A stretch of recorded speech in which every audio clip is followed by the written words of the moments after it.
Boa tarde a todos. Uma satisfação estar aqui. Gostaria de agradecer o convite. Gostaria de dar os parabéns ao Celso e ao Erivelto, porque são, afinal, 10 anos desse meeting, né? Eu tive a satisfação de estarem todos eles aqui, seja como ouvinte, seja como palestrante. Realmente é uma honra muito grande estar aqui. Eu gostaria de agradecer a vocês por isso e dar os parabéns pela excelência desses meetings. E me coube falar sobre novos acessos e técnicas em tireoidectomias, né? Talvez não tão novos assim, mas eu procurei mostrar alguma coisa que ficou mais comum ou que está sendo cogitado agora nesse início de século. É interessante notar que desde que Cocker descreveu os princípios da tireoidectomia, no fim do século XIX, ganhou um prêmio Nobel em 1909 por causa disso, pouco mudou, pouco avanço tecnológico teve na cirurgia da tireoide, talvez exceto o advento dos cautérios nos anos 20, né? E nos anos recentes, mais do início desse século para agora, várias novas tecnologias têm surgido, né? Como os bisturis de energia, seja os bipolares avançados ou harmônico, os monitores de nervo, as cirurgias endoscópicas e as robóticas, e a cirurgia radioguiada, principalmente linfonodo sentinela, que é uma coisa nova que realmente é um interesse pessoal meu até. Eu vou procurar falar aqui, então, dividir essa fala em duas partes, né? Primeiro eu vou falar do acesso, que pode ser um acesso no pescoço, pelo pescoço, ou um acesso fora do pescoço, que é a cirurgia de acesso remoto, né? E as tecnologias que podem ser usadas na cirurgia aberta mesmo, né? A cirurgia, seja a tireoidectomia sem ligaduras, os monitores de nervo e a cirurgia radioguiada. Com relação ao acesso, recentemente o acesso pode ser dividido, né, na parte cervical e no extracervical. Por exemplo, extracervical, nós vamos falar muito de robótica, principalmente dos acessos transaxilares, retroauricular, que é o facelift, acesso pela mama, pelo tórax, acesso transoral. Os mais usados são esses dois primeiros, transaxilar e retroauricular. Na minha agenda, vamos falar agora do acesso do pescoço, que talvez a principal exemplo seja a tireoidectomia minimamente invasiva. O que a gente pode chamar de tireoidectomia minimamente invasiva? É claro que o fato de ser da tireoidectomia ser realizada com auxílio de videoendoscópio não a torna necessariamente minimamente invasiva. Seja os acessos por região torácica ou axilar, com insuflação de CO2 ou não, na verdade, esses acessos eles são mais invasivos do que a cirurgia normal. Assim como o acesso robótico extracervical não pode ser considerado uma cirurgia minimamente invasiva. A definição de minimamente invasiva, descrita por Henry, que são incisões menores do que 3 centímetros, incisões discretas, de preferência, com acesso direto à tireoide, ou seja, incisões no pescoço, e que tenha uma duração de cirurgia e resultados satisfatórios a longo termo. Então, é claro que todas as incisões fora do pescoço, que são os acessos remotos, não são considerados como minimamente invasivos. E o melhor exemplo, talvez, desse acesso, então, cervical, contando os novos acessos, né, é a cirurgia minimamente invasiva videoassistida, descrita por Micoli e Bellantoni, na Itália. Então, essa cirurgia a gente já conhece, não é mais tão nova, né? É uma incisão central de 1,5 a 2 centímetros, não precisa de insuflação. Geralmente tem uma parte inicial da cirurgia que é uma abordagem aberta, como a cirurgia convencional, até você chegar na parte interna, onde você usa o vídeo. E a parte final da cirurgia volta a ser aberta. Então, aí para você retirar o lobo da tireoide, ou a tireoide inteira, já sobre visão direta. Você consegue, com incisões pequenas, retirar uma tireoide com algumas limitações, né? As limitações são: tem que ser uma tireoide de tamanho normal, Tem que ser nódulos até 3 ou 4 centímetros e tem que ser carcinomas de baixo até 2 centímetros no máximo para você poder fazer. Geralmente um volume, então, até uns 30 ml de tireoide. Então, com essa limitação, essa técnica, o próprio Mikuli descreve que não é possível você fazer em todas as cirurgias, né? Na verdade, é a mesma cirurgia que você faz aberta, mas com uma incisão menor. E segundo o Mikuli, só você consegue 10 a 17% das tireoidectomias aplicar essa técnica. Em termos de segurança, meta-análise já mostra que é uma técnica segura, né? Ela tem o mesmo índice de complicação que uma cirurgia, que uma tireoidectomia convencional. Alguns referem menor dor, talvez uma melhor cosmese, mas com mais tempo, pelo menos na curva de aprendizado, mais tempo para a realização do procedimento. E o acesso remoto? Bom, com o advento dos robôs, né, os acessos remotos, na verdade, começaram com cirurgias endoscópicas e, com o advento dos robôs, elas se tornaram mais realizadas, né?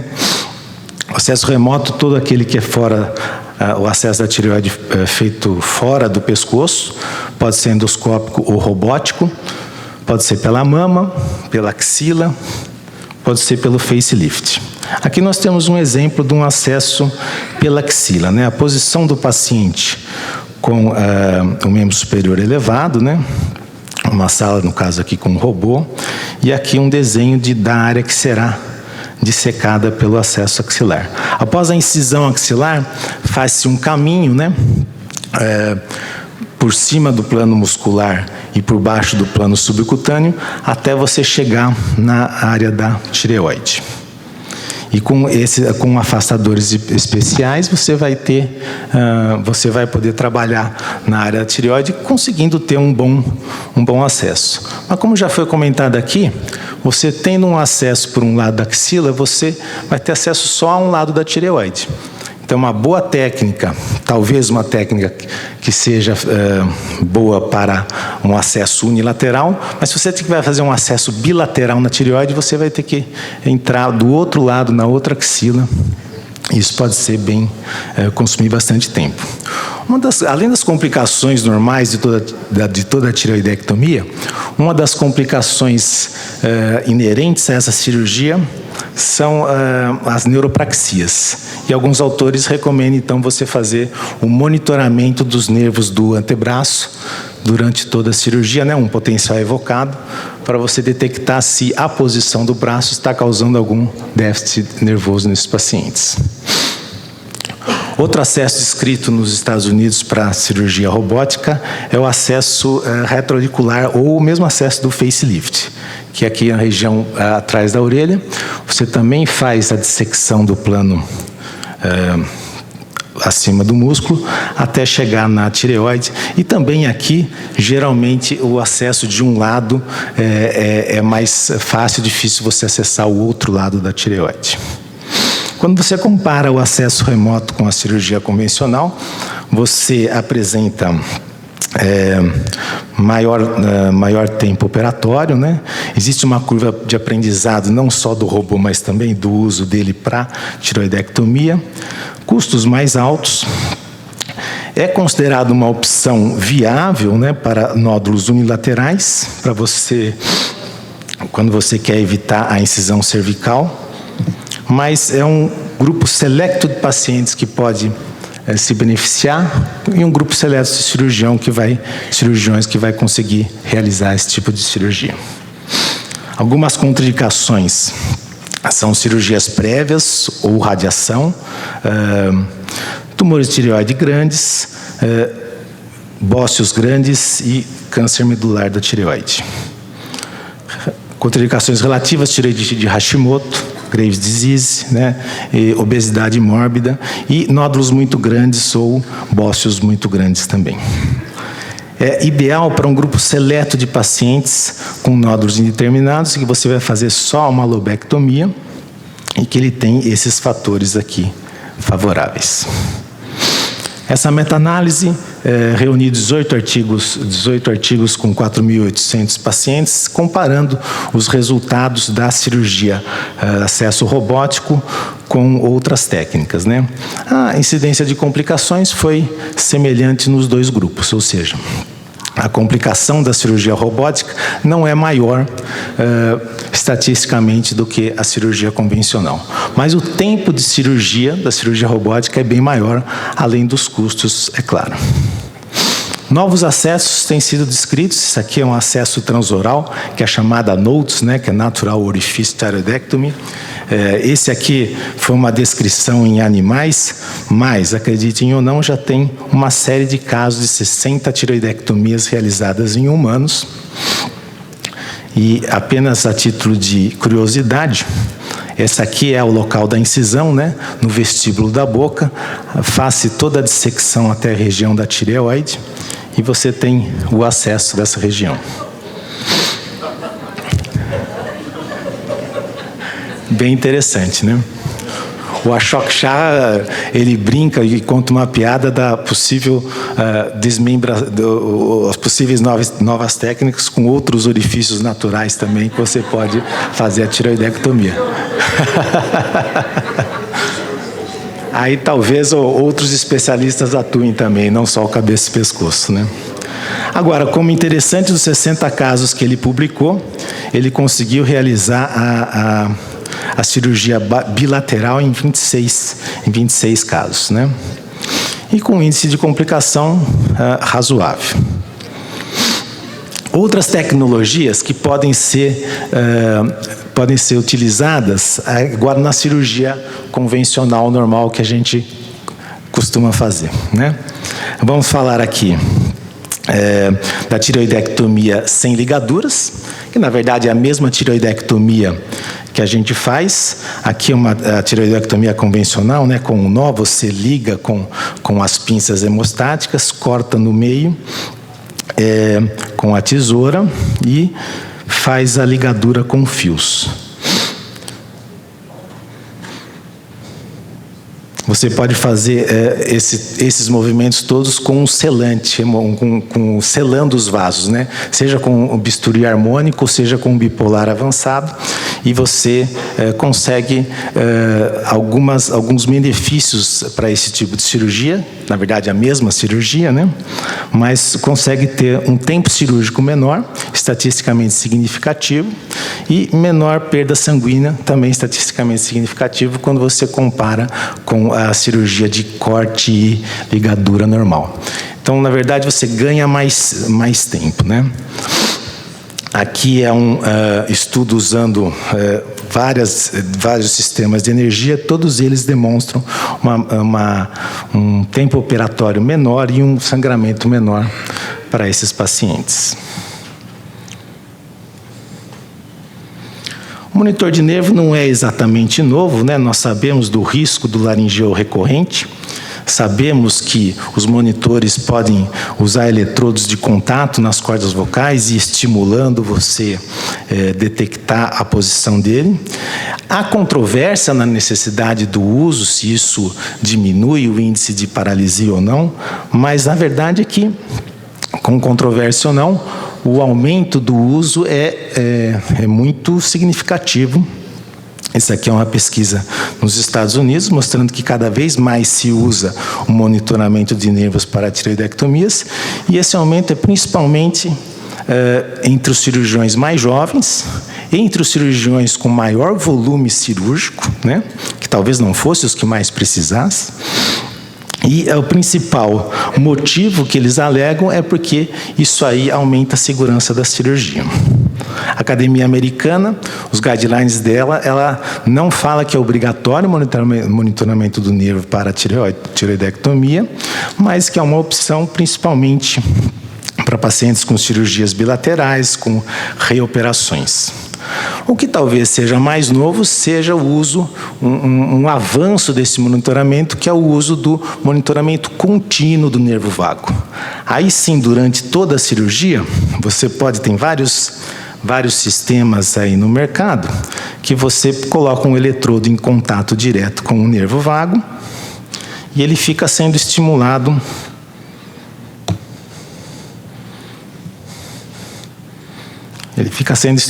durante toda a cirurgia. Acho que deu um problema nesse slide, então nós vamos pulá-lo. Esse aqui é um outro eletrodo, então você coloca o eletrodo em contato com o vago durante toda a cirurgia, mesmo que você não esteja mexendo diretamente no nervo, ele fica estimulando e mostrando como está a função do nervo laringeu.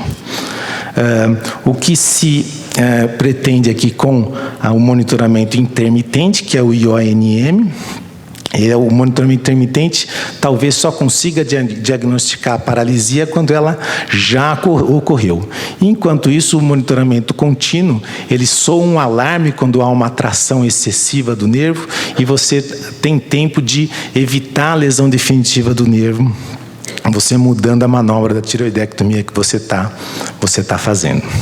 Aqui nós temos uma análise retrospectiva que apresentamos no Congresso de Monitoramento de Nervo, comparando 115 monitoramentos contínuos com 185 pacientes que não foram monitorados.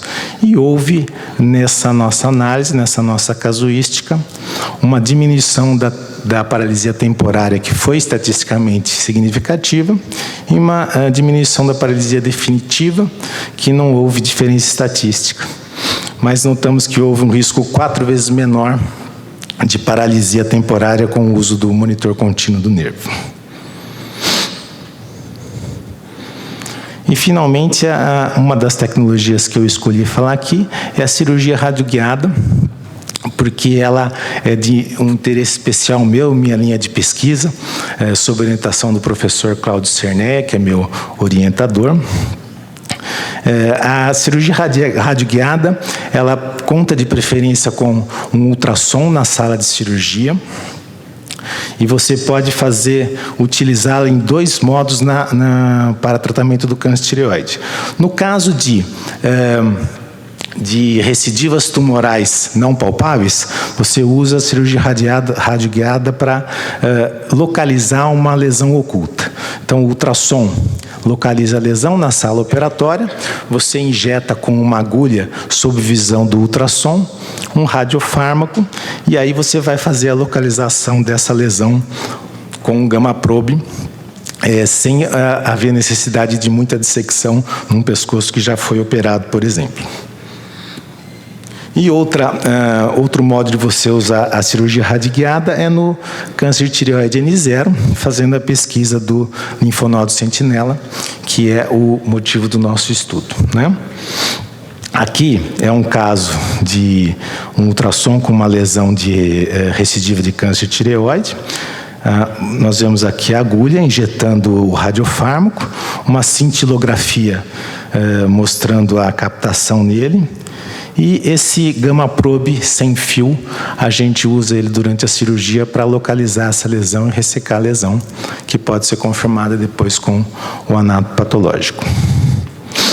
O linfonodo sentinela, a gente pode indicar em pacientes com câncer de tireoide N0 para talvez evitar, quer dizer, ele tem o potencial de evitar a necessidade de um esvaziamento cervical. Sentinela é o primeiro linfonodo que recebe a metástase de um tumor da tireoide.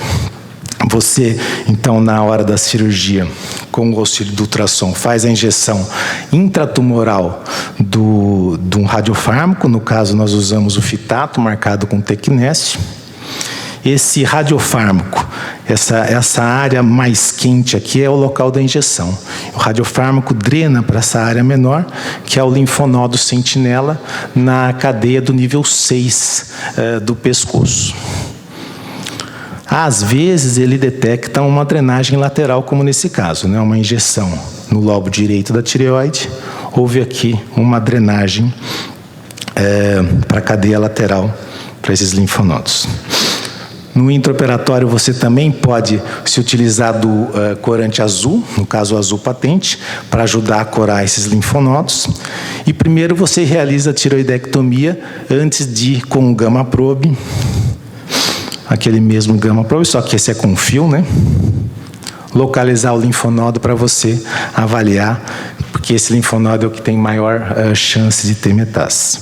Já existem trabalhos na literatura mostrando a eficácia, né, do linfonodo sentinela, detectando metástases ocultas em mais de 40%.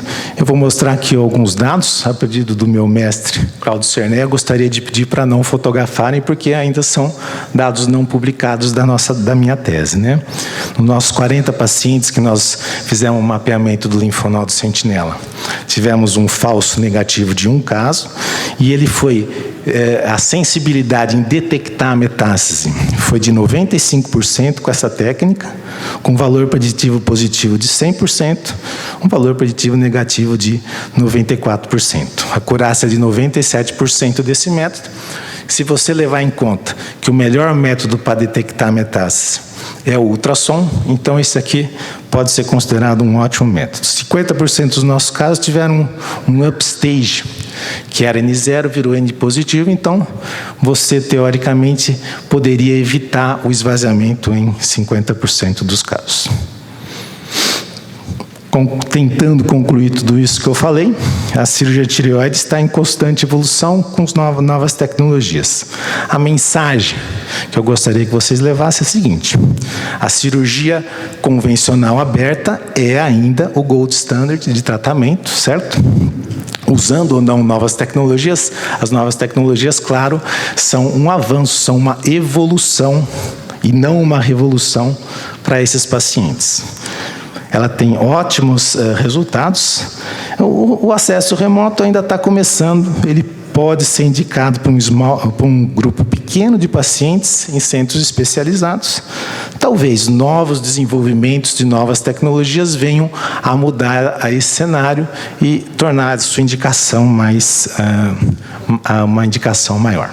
Obrigado, é isso que eu tinha.